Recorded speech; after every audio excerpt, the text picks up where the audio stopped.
Hello everyone, welcome our education channel. We learn together GT Karnataka TET 2024 ವಿಜ್ಞಾನ ವಿಷಯಕ್ಕೆ ಸಂಬಂಧಪಟ್ಟಂಥ ನಾವು 10ನೇ ವರ್ಗದ MCQ ಅಂದರೆ ಬಹು ಆಯ್ಕೆ ಪ್ರಶ್ನೆಗಳನ್ನು ನೋಡ್ತಾ ಹೋಗೋಣ. ನೀವಿನ್ನೂ ನಮ್ಮ ಚಾನಲ್ಗೆ ಸಬ್ಸ್ಕ್ರೈಬ್ ಆಗದಿದ್ದರೆ ಸಬ್ಸ್ಕ್ರೈಬ್ ಆಗಿ ಹಾಗೂ ಬೆಲ್ ಐಕನನ್ನು ಪ್ರೆಸ್ ಮಾಡೋದ್ರ ಮೂಲಕ ನಮ್ಮ ಚಾನಲ್ಗೆ ನೋಟಿಫೈ ಆಗಿ ಇರಿ. ಈ ದಿನ ಶಕ್ತಿಯ ಆಕಾರಗಳು ಈ ಪಾಠಕ್ಕೆ ಸಂಬಂಧಪಟ್ಟಂಥ ಕ್ವಶನನ್ನು ನೋಡ್ತಾ ಹೋಗೋಣ. ಮೊದಲನೇದಾಗಿ, ವಿದ್ಯುತ್ ಶಕ್ತಿ ತಯಾರಿಸಲು ಉಷ್ಣ ಸ್ಥಾವರಗಳಲ್ಲಿ ಬಳಸುವ ಇಂಧನ ಯಾವುದು ಅಂತ ಕೇಳಿದ್ದಾರೆ. ಆಪ್ಷನ್ 1 ಕೋಕ್, 2 ಕಲ್ಲಿದ್ದಲು, 3 ಗ್ರಾಫೈಟ್, 4ನೇ ನೀರು ಅಂತ ಹೇಳಿದ್ದಾರೆ. ಈ ವಿದ್ಯುತ್ ಶಕ್ತಿ ಉಷ್ಣ ಸ್ಥಾವರಗಳಲ್ಲಿ ಬಳಸುವ ಇಂಧನ ಯಾವುದು ಅಂತ ಕೇಳಿದ್ದಕ್ಕೆ ಇದರ ಆನ್ಸರು ಕಲ್ಲಿದ್ದಲು ಆಗತ್ತೆ. ನೆಕ್ಸ್ಟು, ಜಲವಿದ್ಯುತ್ ಸ್ಥಾವರಗಳಲ್ಲಿ ನೀರಿನ ಮೊದಲನೇ ಆಪ್ಷನು ಪ್ರಚನ್ನ ಶಕ್ತಿಯು ಯಾಂತ್ರಿಕ ಶಕ್ತಿಯಾಗಿ ಪರಿವರ್ತನೆಯಾಗುತ್ತದೆ. ನೆಕ್ಸ್ಟು, ಯಾಂತ್ರಿಕ ಶಕ್ತಿಯು ವಿದ್ಯುತ್ ಶಕ್ತಿಯಾಗಿ ಪರಿವರ್ತನೆಯಾಗುತ್ತದೆ. ಮೂರನೇದು, ಯಾಂತ್ರಿಕ ಶಕ್ತಿಯು ಪ್ರಚನ್ನ ಶಕ್ತಿಯಾಗಿ ಪರಿವರ್ತನೆಯಾಗುತ್ತದೆ. ನಾಲ್ಕನೇದು, ಪ್ರಚನ್ನ ಶಕ್ತಿಯು ವಿದ್ಯುತ್ ಶಕ್ತಿಯಾಗಿ ಪರಿವರ್ತನೆಯಾಗುತ್ತದೆ ಅಂತ ಕೇಳಿದ್ದಾರೆ. ಇದಕ್ಕೆ ಆಪ್ಷನ್ ಪ್ರಚನ್ನ ಶಕ್ತಿಯು ವಿದ್ಯುತ್ ಶಕ್ತಿಯಾಗಿ ಪರಿವರ್ತನೆ ಆಗುತ್ತದೆ. ನೆಕ್ಸ್ಟ್ ಕ್ವಶನ್, ಉಷ್ಣದಿಂದ ವಿದ್ಯುತ್ ಉತ್ಪಾದನಾ ಪ್ರಕ್ರಿಯೆ ಇದರಲ್ಲಿ ಯಾವ ರೀತಿ ಪರಿವರ್ತನೆ ಆಗ್ತದೆ ಅಂತ ಕೇಳಿದ್ದಾರೆ. ಮೊದಲನೇ ಆಪ್ಷನ್ ಇದೆ ಯಾಂತ್ರಿಕ ಶಕ್ತಿ ವಿದ್ಯುತ್ ಶಕ್ತಿಯನ್ನಾಗಿ ಪರಿವರ್ತನೆಯಾಗುತ್ತದೆ. ನೆಕ್ಸ್ಟು, ಪ್ರಚನ್ನ ಶಕ್ತಿಯು ಯಾಂತ್ರಿಕ ಶಕ್ತಿಯಾಗಿ ಪರಿವರ್ತನೆಯಾಗುತ್ತದೆ. ನೆಕ್ಸ್ಟು, ಪ್ರಚನ್ನ ಶಕ್ತಿಯು ವಿದ್ಯುತ್ ಶಕ್ತಿಯಾಗಿ ಪರಿವರ್ತನೆಯಾಗ್ತದೆ. ನಾಲ್ಕನೇದು, ಯಾಂತ್ರಿಕ ಶಕ್ತಿಯು ಪ್ರಚನ್ನ ಶಕ್ತಿಯಾಗಿ ಪರಿವರ್ತನೆಯಾಗ್ತದೆ ಅಂತಿದೆ. ಇದರ ಆನ್ಸರು ಮೊದಲನೇದು, ಯಾಂತ್ರಿಕ ಶಕ್ತಿ ವಿದ್ಯುತ್ ಶಕ್ತಿಯಾಗಿ ಪರಿವರ್ತನೆಯಾಗುತ್ತದೆ. ನೆಕ್ಸ್ಟ್ ಕ್ವಶನ್, ಉಷ್ಣ ವಿದ್ಯುತ್ ಸ್ಥಾವರಗಳಲ್ಲಿ ಇದರಲ್ಲಿ ಯಾವ ರೀತಿ ಪರಿವರ್ತನೆ ಆಗುತ್ತದೆ ಅಂತ. ಮೊದಲನೇದು ಯಾಂತ್ರಿಕ ಶಕ್ತಿ ವಿದ್ಯುತ್ ಶಕ್ತಿ, ಎರಡನೇದು ಪ್ರಚನ್ನ ಶಕ್ತಿ ಯಾಂತ್ರಿಕ ಶಕ್ತಿ, ಮೂರನೇದು ಪ್ರಚನ್ನ ಶಕ್ತಿ ವಿದ್ಯುತ್ ಶಕ್ತಿ, ನಾಲ್ಕನೇದು ಇಂಧನ ಶಕ್ತಿ ವಿದ್ಯುತ್ ಶಕ್ತಿಯಾಗಿ ಪರಿವರ್ತನೆ ಆಗ್ತದೆ ಕೇಳಿದ್ದಾರೆ. ಉಷ್ಣ ವಿದ್ಯುತ್ ಸ್ಥಾವರಗಳಲ್ಲಿ ಇಂಧನ ಶಕ್ತಿಯು ಇಂಧನವಾಗಿ ಯಾವ್ದು ಬಳಸ್ತಾರೆ, ಕಲ್ಲಿದ್ದಲನ್ನು ಬಳಸ್ತಾರೆ. ಹಾಗಾಗಿ ಇಲ್ಲಿ ಇಂಧನ ಶಕ್ತಿಯು ವಿದ್ಯುತ್ ಶಕ್ತಿಯಾಗಿ ಪರಿವರ್ತನೆ ಆಗುತ್ತದೆ. 5ನೇ ಕ್ವಶನ್, ಕಡಿಮೆ ಮಾಲಿನ್ಯ ಉಂಟು ಮಾಡುವ ಶಕ್ತಿಯ ಆಕಾರ ಅಂತ ಕೇಳಿದ್ದಾರೆ. ಸೌರ, ಪೆಟ್ರೋಲು, ಕಲ್ಲಿದ್ದಲು ಮತ್ತು ಕೋಕ್ ಇದರಲ್ಲಿ ಆನ್ಸರ್ ನೋಡೋದಾದರೆ ಸೌರ ಆಗಿರುತ್ತೆ. ಅಂದರೆ ಸೂರ್ಯನಿಂದ ಪಡೆಯುವ ಶಕ್ತಿ. ತೆಹರಿ ಅಣೆಕಟ್ಟು ಯಾವ ನದಿಗೆ ಕಟ್ಟಲಾಗಿದೆ. ಮೊದಲನೇದಾಗಿ ಯಮುನಾ, ಕಾವೇರಿ, ಗಂಗಾ, ನರ್ಮದಾ ಅಂತ ಹೇಳಿದ್ದಾರೆ. ಇದನ್ನು ಗಂಗಾ ನದಿಗೆ ಕಟ್ಟಲಾಗಿದೆ. ನೆಕ್ಸ್ಟ್ ಕ್ವಶನ್, ಸರ್ದಾರ್ ಸರೋವರ ಯೋಜನೆಯು ಯಾವ ನದಿಗೆ ಸಂಬಂಧಿಸಿದೆ. ಯಮುನಾ, ಕಾವೇರಿ, ಗಂಗಾ ಮತ್ತು ನರ್ಮದಾ ಹೇಳಿದ್ದಾರೆ. ಇದು ನರ್ಮದಾ ನದಿಗೆ ಸಂಬಂಧಿಸಿದಾಗಿದೆ. ಪವನ ಶಕ್ತಿಯ ಮೂಲಕ ವಿದ್ಯುತ್ ತಯಾರಿಕೆ. ಪವನ ಶಕ್ತಿ ಅಂದರೆ ಗಾಳಿ ಶಕ್ತಿ. ಇದರಲ್ಲಿ ಯಾವ ರೀತಿಯಾಗಿ ವಿದ್ಯುತ್ ಪರಿವರ್ತನೆ ಆಗುತ್ತೆ ಅಂತ ಕೇಳ್ತಾರೆ. ಗಾಳಿ ಶಕ್ತಿ ವಿದ್ಯುತ್ ಶಕ್ತಿಯಾಗಿ, ಪ್ರಚನ್ನ ಶಕ್ತಿಯು ಯಾಂತ್ರಿಕ ಶಕ್ತಿಯಾಗಿ, ಪ್ರಚನ್ನ ಶಕ್ತಿಯು ವಿದ್ಯುತ್ ಶಕ್ತಿಯಾಗಿ, ನಾಲ್ಕನೇದು ಇಂಧನ ಶಕ್ತಿಯು ವಿದ್ಯುತ್ ಶಕ್ತಿಯಾಗಿ ಪರಿವರ್ತನೆ ಆಗ್ತದೆ ಅಂತ ಕೇಳ್ತಾರೆ. ಇದರಲ್ಲಿ ಪವನ ಶಕ್ತಿ ಅಂದರೆ ಗಾಳಿ ಶಕ್ತಿ ಆದಕ್ಕೆ ಗಾಳಿ ಶಕ್ತಿಯು ವಿದ್ಯುತ್ ಶಕ್ತಿಯಾಗಿ ಪರಿವರ್ತನೆ ಆಗುತ್ತದೆ. ನೆಕ್ಸ್ಟ್ ಕ್ವಶನ್, ಜೈವಿಕ ಅನಿಲದಲ್ಲಿ ಕಂಡುಬರುವ ಪ್ರಮುಖ ಅನಿಲ ಅಂತ ಹೇಳಿದ್ದಾರೆ. ಮೀಥೇನ್, ಈಥೇನ್, LPG, CNG ಅಂತ ಹೇಳ್ತಾರೆ. ಇದರಲ್ಲಿ ಕಂಡುಬರುವ ಅನಿಲ ಮುಖ್ಯ ಅನಿಲ ಮೀಥೇನ್. ಮಾರುತಗಳ ರಾಷ್ಟ್ರ ಎಂದು ಕರೆಯಲ್ಪಡುವ ದೇಶ. ಮಾರುತಗಳ ರಾಷ್ಟ್ರ ಎಂದು ಯಾವುದೊಂದು ಕರೀತಾರೆ. ಅಮೆರಿಕ, ಬ್ರೆಜಿಲ್, ಡೆನ್ಮಾರ್ಕ್ ಮತ್ತು ಭಾರತ ಅಂತ ಇದೆ. ಡೆನ್ಮಾರ್ಕ್ ಆಗಿದೆ. ಅತಿ ದೊಡ್ಡ ಪವನ ಕ್ಷೇತ್ರವನ್ನು ಭಾರತದಲ್ಲಿ ಎಲ್ಲಿ ಸ್ಥಾಪಿಸಲಾಗಿದೆ. ಆಂಧ್ರ ಪ್ರದೇಶದ ನೆಲ್ಲೂರು, ರಾಜಸ್ಥಾನದ ಕಾಕ್ರಪಾಲ, ಕಾರವಾರದ ಕೈಗಾ, ನಾಲ್ಕನೇ ಆಪ್ಷನ್ ತಮಿಳುನಾಡಿನ ಕನ್ಯಾಕುಮಾರಿ ಸಮೀಪ ಅಂತ ಹೇಳಿದ್ದಾರೆ. ಆನ್ಸರ್ 4th ಆಪ್ಷನ್ನೇ ಆಗಿದೆ. ಗಾಳಿ ಯಂತ್ರದಿಂದ ವಿದ್ಯುತ್ ಉತ್ಪಾದಿಸುವ ಟರ್ಬೈನ್ ತಿರುಗುವಂತೆ ಮಾಡಲು ಬೇಕಾದ ಗಾಳಿಯ ಜವ ಎಷ್ಟು ಅಂತ ಕೇಳಿದ್ದಾರೆ. 15, 159, 19, 59 ಕಿಲೋಮೀಟರ್ ಪರ್ ಹವರ್ ಅಂತಿದೆ. ಇದಕ್ಕೆ 15 ಕಿಲೋಮೀಟರ್ ಹವರ್ಗಿಂತ ಜಾಸ್ತಿ ಇರಬೇಕಾಗುತ್ತೆ. ಪವನ ಶಕ್ತಿಯನ್ನು ಬಳಸುವ ಇರುವ ಮಿತಿಗಳಲ್ಲಿ ಯಾವುದು ತಪ್ಪಾಗಿದೆ ಅಂತ ಕೇಳಿದ್ದಾರೆ. ತಪ್ಪಾಗಿರೋ ಆಪ್ಷನನ್ನು ಕೇಳಿದ್ದಾರೆ. ಇಲ್ಲಿ ಯಾವುದು ತಪ್ಪಾಗಿದೆ. ಮಾರುತವಿಲ್ಲದ ಅವಧಿಯಲ್ಲಿ ವಿದ್ಯುತ್ ಶಕ್ತಿ ಸರಬರಾಜಿಗೆ ಪರ್ಯಾಯ ವ್ಯವಸ್ಥೆ ಇರಬೇಕು. ಇದು ವ್ಯವಸ್ಥೆ ಇರಲೇಬೇಕು. ಗಾಳಿ ಎಲ್ಲಾದರೂ ಪ್ರಮಾಣ ಕಡಿಮೆ ಆಗಿದ್ದರೆ, ಅವು ಬೀಸುವ ವೇಗದ ಪ್ರಮಾಣ ಕಡಿಮೆ ಆಗಿದೆ, ಪರ್ಯಾಯ ವ್ಯವಸ್ಥೆ ಮಾಡಿಕೊಳ್ಳೇಬೇಕಾಗತ್ತೆ.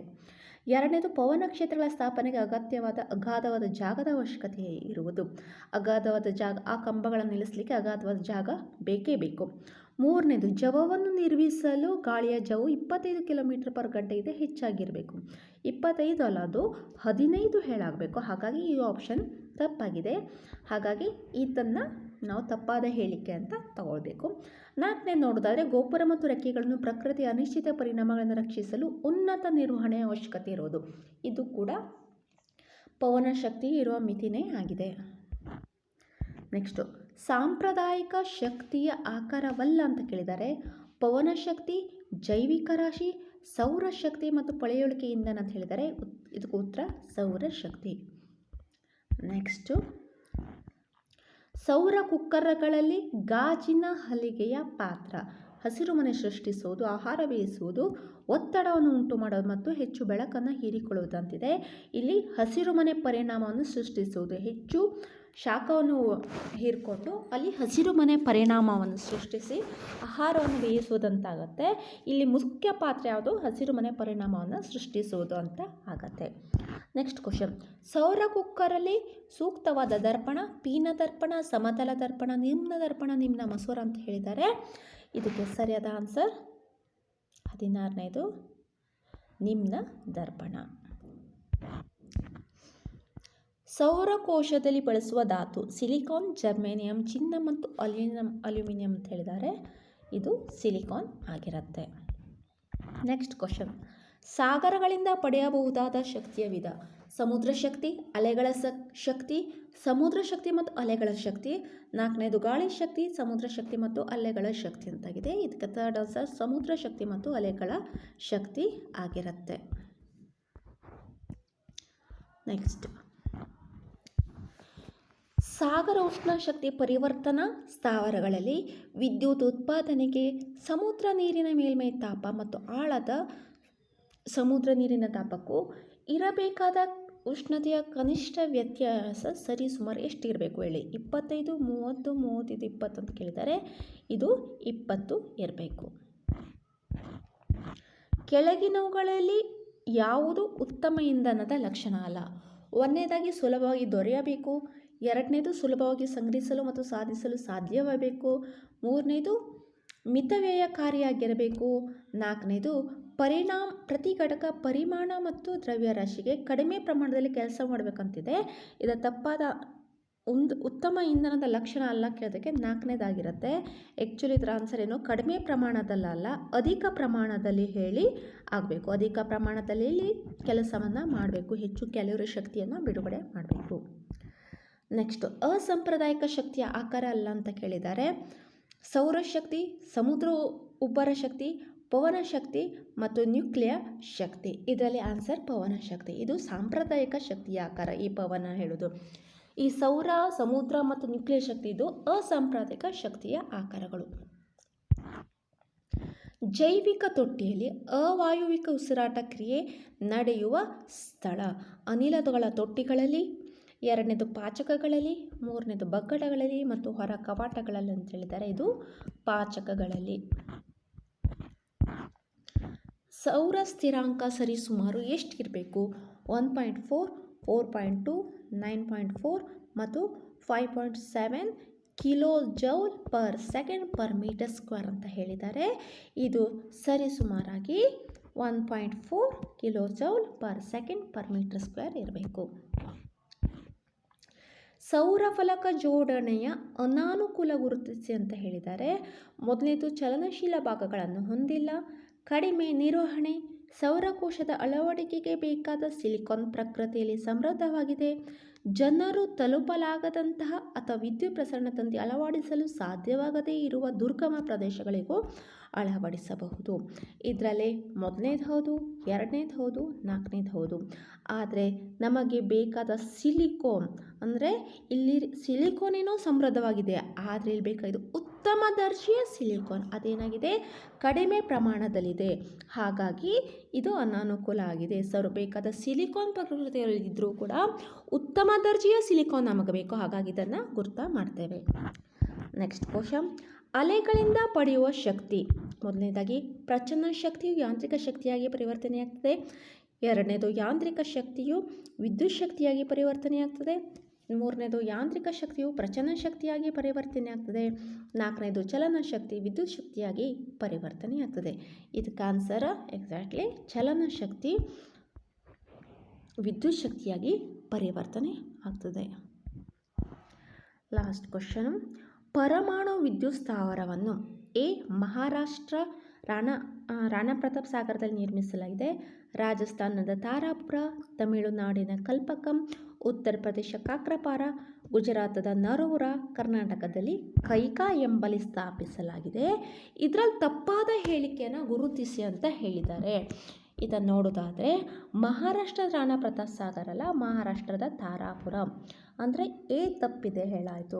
ನೆಕ್ಸ್ಟ್ ಬಿ ರಾಜಸ್ಥಾನದ ರಾಣಾ ಪ್ರತಾಪ್ ಸಾಗರ್ ಅಂದರೆ ಬಿನೂ ತಪ್ಪಿದೆ ಅಂತ ಹೇಳಿದ್ದಾರೆ. ನೆಕ್ಸ್ಟ್ ಉತ್ತರ ಪ್ರದೇಶದ ಕಾಕ್ರಪ್ಪ, ತಮಿಳುನಾಡಿನ ಕಲ್ಪಕಂ ಇದು ಸರಿಯಾಗಿದೆ. ನೆಕ್ಸ್ಟು ಉತ್ತರ ಪ್ರದೇಶದ ಕಾಕ್ರಪಾಲ್ ಅಲ್ಲ, ಉತ್ತರ ಪ್ರದೇಶದ ನರೋರ ಅಂತ ಆಗಬೇಕು. ನೆಕ್ಸ್ಟ್ ಗುಜರಾತದ ಕಾಕ್ರಪಾಲ್ ಅಂತ ಆಗಬೇಕು. ಕರ್ನಾಟಕದಲ್ಲಿ ಕೈಕಾ ಎಂಬಲ್ಲೇ ಸ್ಥಾಪಿಸಲಾಗಿದೆ. ಎ ಬಿ ಡಿ ಇ ಹೇಳು ತಪ್ಪಾಗಿದೆ. ಎ ಬಿ ಡಿ ಇ ಎಲ್ಲಾಗಿದೆ, ಇದು ಸರಿಯಾದ ಎ ಬಿ ಡಿ ಇ ಅಂದರೆ ಏನೇನಾಗಬೇಕು? ಮಹಾರಾಷ್ಟ್ರದ ತಾರಾಪುರ, ರಾಜಸ್ಥಾನದ ರಾಣಾ ಪ್ರತಾಪ್ ಸಾಗರ, ತಮಿಳುನಾಡಿನ ಕಲ್ಪಕಂ, ಉತ್ತರ ಪ್ರದೇಶದ ನರೋರ, ಗುಜರಾತದ ಕಾಕ್ರಪಾರ್ ಮತ್ತು ಕರ್ನಾಟಕದ ಕೈಕಾ ಎಂಬಲ್ಲಿ ಸ್ಥಾಪಿಸಲಾಗಿದೆ. ಇಲ್ಲಿಯವರೆಗೆ ನಾವು ಶಕ್ತಿಯ ಆಕಾರಗಳು ಪಾಠಕ್ಕೆ ಸಂಬಂಧಪಟ್ಟಂತೆ MCQಗಳನ್ನು ನೋಡಾಗಿದೆ. ಮುಂದಿನ ವಿಡಿಯೋದಲ್ಲಿ ನಾವು ಬೇರೊಂದು ಪಾಠದ MCQಗಳನ್ನು ನೋಡ್ತಾ ಹೋಗೋಣ. ನೀವಿನ್ನು ನಮ್ಮ ಚಾನಲ್ಗೆ ಸಬ್ಸ್ಕ್ರೈಬ್ ಆಗದಿದ್ದರೆ ಸಬ್ಸ್ಕ್ರೈಬ್ ಆಗಿ ಹಾಗೂ ಬೆಲ್ ಐಕನನ್ನು ಪ್ರೆಸ್ ಮಾಡೋದ್ರ ಮೂಲಕ ನಮ್ಮ ಚಾನಲ್ಗೆ ನೋಟಿಫೈ ಆಗಿರಿ. ಹಾಗೆ ನಿಮ್ಮ ಫ್ರೆಂಡ್ಸ್ಗಳಿಗೆಲ್ಲ ಶೇರ್ ಮಾಡಿ. ಹಾಗೂ ಧನ್ಯವಾದಗಳೊಂದಿಗೆ ಈ ವಿಡಿಯೋನ ಮುಗಿಸ್ತಾ ಇದ್ದೀನಿ. ಮುಂದಿನ ವಿಡಿಯೋದಲ್ಲಿ ಮತ್ತೆ ಭೇಟಿಯಾಗೋಣ.